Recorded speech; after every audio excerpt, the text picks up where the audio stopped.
ఎక్కడ హెలికాప్టర్ ఎక్కుతానో తెలియదు. ఐఏఎస్ ఆఫీసర్లు కానీ, మన మంత్రులు కానీ, మన ఎమ్మెల్యేలు కానీ అందరికీ భయం ఉండేది. అందుకే తప్పులు చేయడానికి సాహసించేవాళ్ళు కాదు. ఇప్పుడు కాలం మారింది, కానీ టెక్నాలజీ వచ్చింది.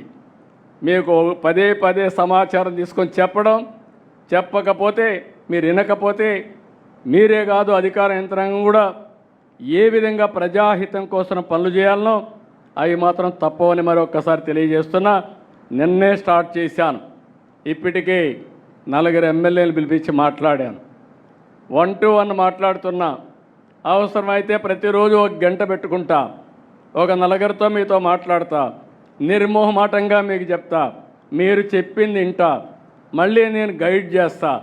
మారితే శుభం, మారకపోతే మనం ఏ విధంగా ముందుకు పోవాల్సిన అవసరం ఉంది.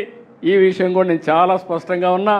మొహమాటం లేదు, ఎవరి విషయంలో మొహమాటం లేదు. నా విషయంలో కూడా చెప్తున్నా. నా కార్యకర్తలు ఎక్కడ నా కాన్స్టిట్యూన్సీ తప్పులు చేసినా వాళ్ళని పక్కన పెట్టడం తప్ప